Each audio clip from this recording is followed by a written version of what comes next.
You don't have to have a problem for alcohol to be negatively impacting your life, your physical health, your mental health, even if you only drink on weekends. I want this episode to just help enlighten all of us to be like, God, alcohol really brings nothing to the table.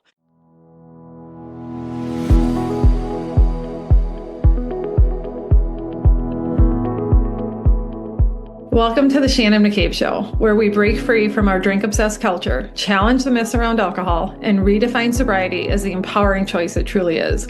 I'm Shannon McCabe, sober coach, holistic nutritionist, and your guide to a life that feels better without booze. Whether you're newly sober, sober curious, or years into this journey, this podcast is here to give you the truth about alcohol, the tools to build lasting confidence, and the hope that a vibrant, fulfilling life is waiting for you on the other side. So grab your coffee or sparkling water and let's dive in. Hey, you guys, welcome back to the Shannon McCabe Show. I appreciate you being here, whether you join me every single week or you're a first-time listener.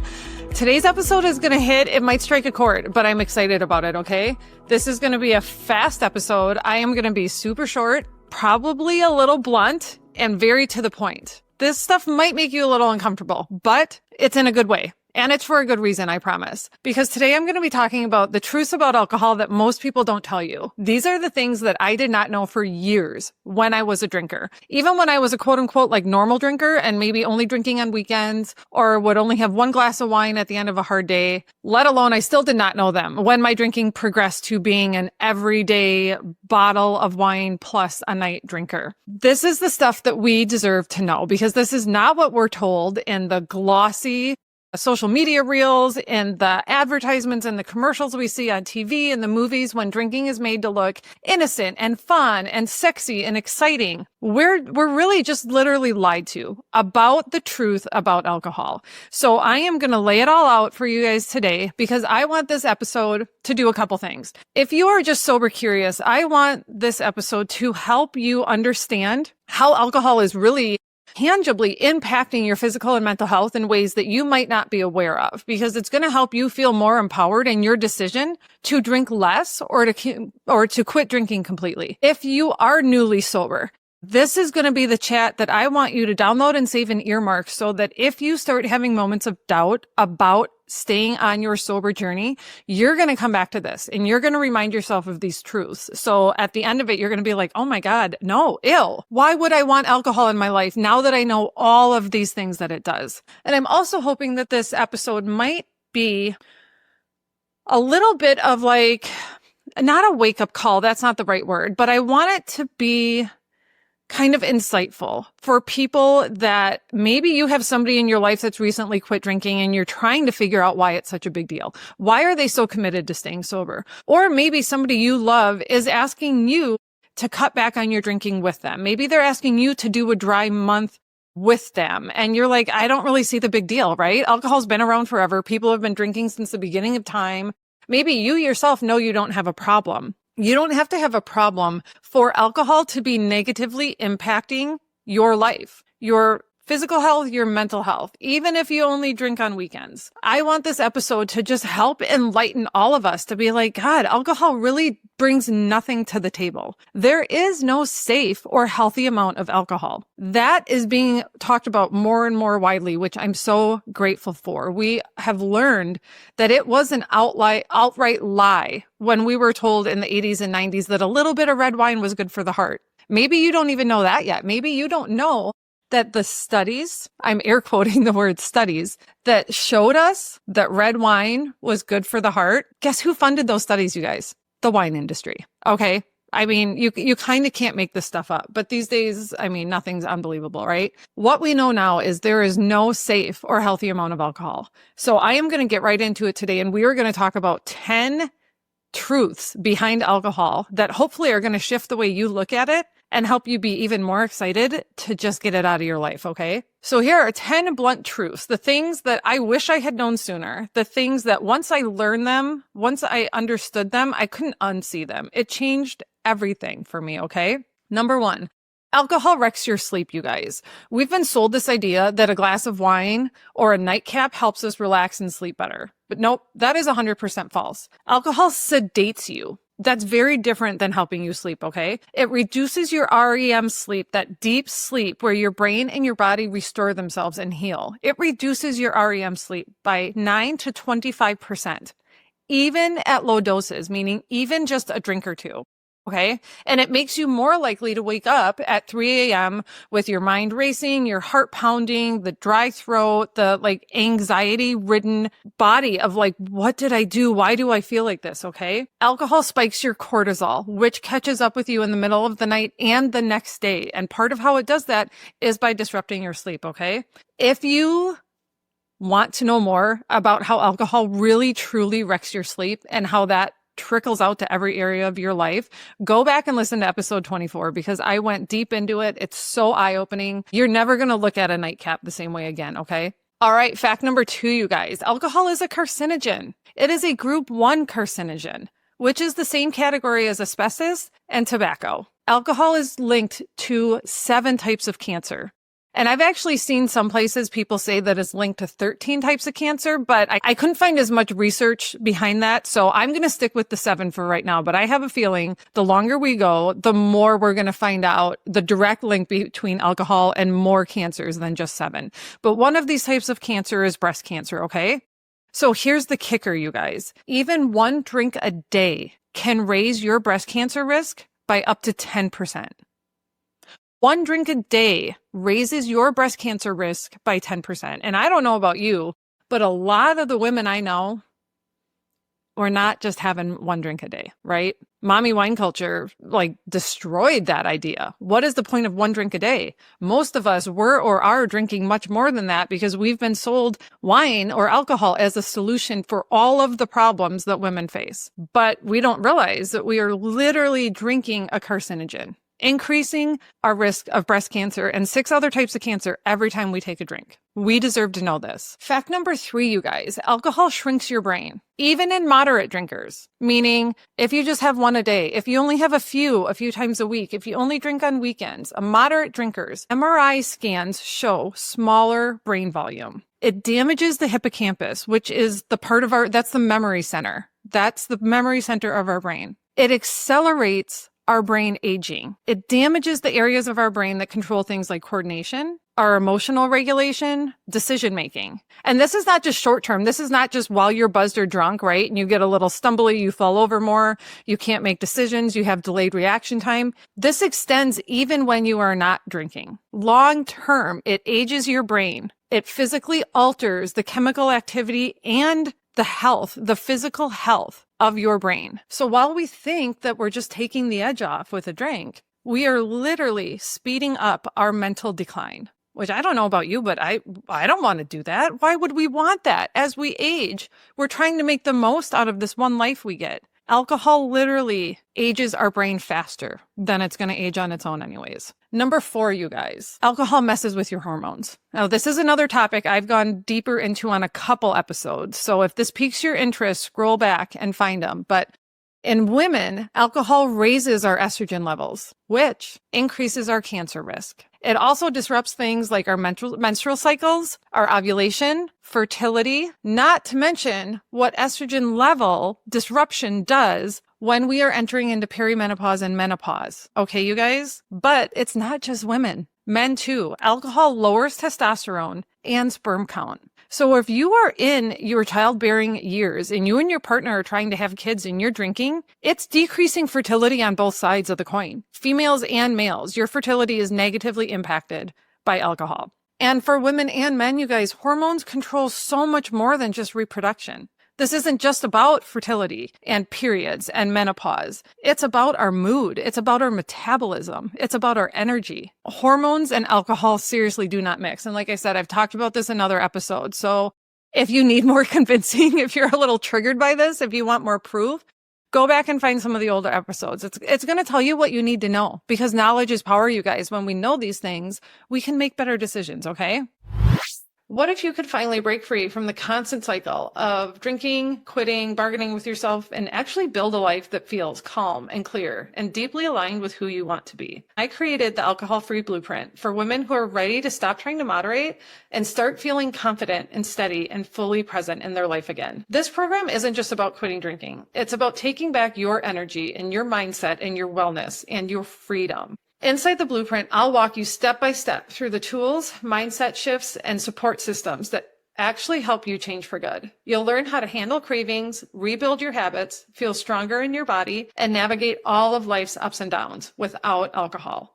And you'll have full access to over 45 video lessons, journaling prompts, live coaching, and community support. So you never have to do this alone. One of my clients, let's call her Sarah, came to me after years of trying to control her drinking. She told me, I finally feel free. I'm not constantly thinking about drinking anymore. I have energy again, and I actually like myself. And that's just the kind of change we're after. Most of my clients are excited to no longer be a drinker after just 30 days inside the blueprint. If you're ready to stop spinning your wheels and start living the life alcohol has been holding you back from, head to the link in the show notes or go find me over on Instagram. I would love to help you take this next step.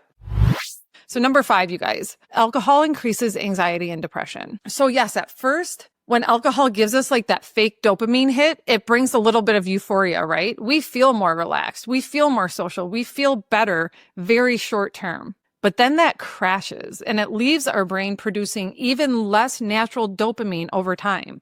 And again, you guys, this happens in moderate drinkers too. So even if you were only drinking on weekends, even if you limit it to 1 or 2 glasses, the more you drink, the more you are stealing your brain's ability to make its own mood controlling chemicals like dopamine and serotonin, okay? Serotonin is the feel-good chemical. When we mess with that, it increases anxiety and depression. So here's a fun fact. Of course, I say fun lightly because you're probably not going to like it, but you need to know it. Alcohol-induced anxiety can last for 2 weeks after heavy drinking. So that weekend binge, if you're a weekend warrior, right? Like we hear this a lot. And I was one of these people for a long time. It's like, nope, I'm super successful. I have a great job. I have a great marriage. I'm a good mom.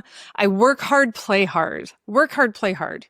Who said that? Who knows people that say that? Those weekend binges affect your mood, your brain's ability to regulate your mood for up to 2 weeks after that drinking episode. So what does that mean if you drink every weekend, let alone every night or most nights? Your brain is literally never not under the influence of alcohol. Even if it's out of your blood, it's still wreaking havoc on your brain and on your emotions, okay? So number 6, you guys, empty calories and fat storage. This one hits to the heart of our vanity. And that's okay, you guys. We're human beings. But alcohol has almost as many calories per gram as fat, but it has 0 nutrients. And alcohol is so toxic. Our body perceives it as a toxic chemical, as a poison from the very first sip. So much so that it halts almost all other metabolic functions to address getting that alcohol out of our system. And one of what this means is that it stops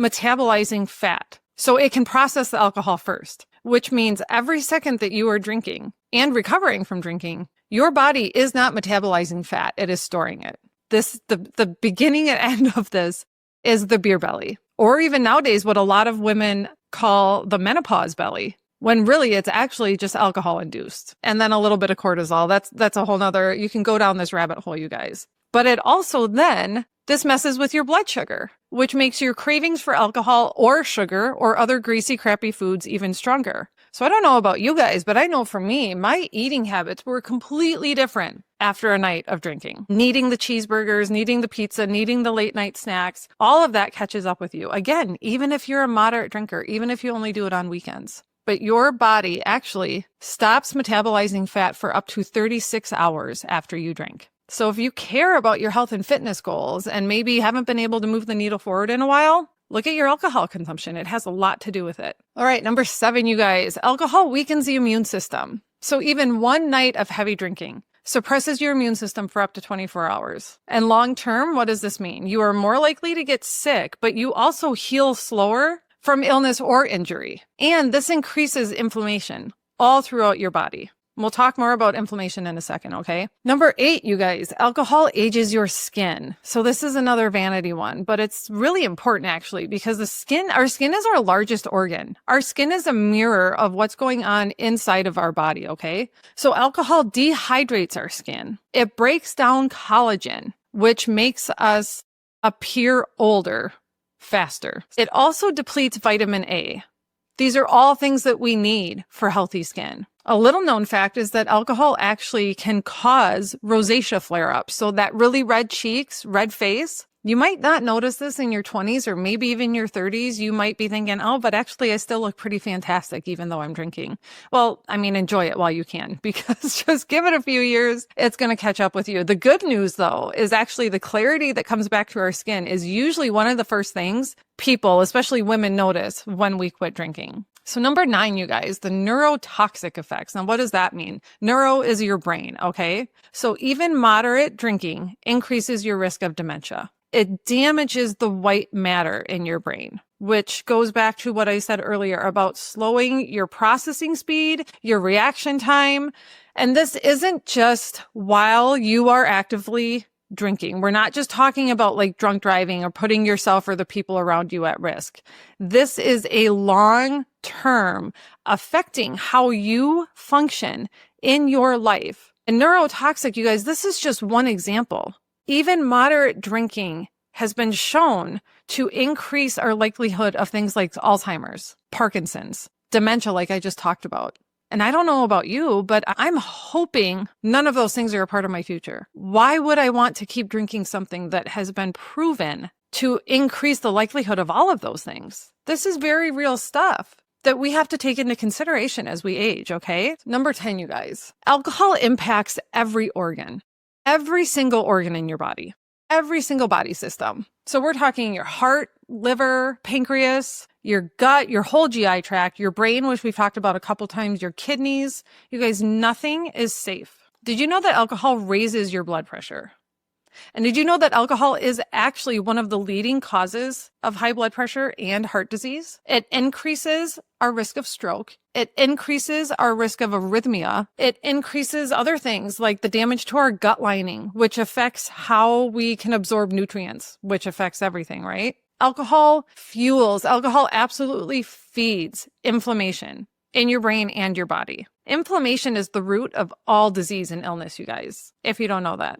People usually just associate inflammation with pain, like achy joints or something. Inflammation, when not kept in check, when it gets out of check, which it does often from our lifestyle factors, it is the root of all disease. When inflammation runs rampant and is not healed, it leads to disease and illness. So when you connect all of these dots, I know for me, when I finally started to connect all of these dots, when I learned this stuff, and then I kind of did an inventory of my life and I was like anxiety, low mood swings, sleep issues, blood pressure rising, problems with my period, bloating, constant fatigue, brain fog, pain. I realized that alcohol was the thing connecting all of those dots. Removing alcohol is the first, but such a powerful step in actually healing the mind and the body and feeling as good as we're meant to feel. So here's the thing, you guys, the point in all of this, alcohol is not just harmless fun. It takes way more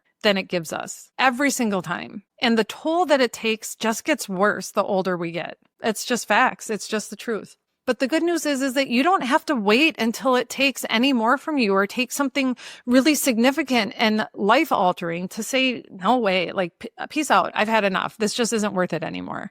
So if you're ready to stop spinning in this same cycle, I want to invite you to check out the Alcohol-Free Blueprint. This is my step-by-step program that I developed from my own personal journey to quit drinking that helps you quit drinking and get your life back. Feel proud of the person that you are and do it all without feeling deprived, without relying on willpower, and without being miserable that you can't drink, okay? If you've already quit drinking, but you still are not sleeping as good as you want to be, you haven't lost the weight you want to lose, you're still dealing with things like brain fog, low energy, or maybe you just feel isolated and alone because you don't know other sober people in your real life, then I want you to check out Elevate. That is a private community I run for sober women where we dive into healing, holistic health to get you feeling better now that alcohol is out of your life and give you a safe space to connect with other women that get it.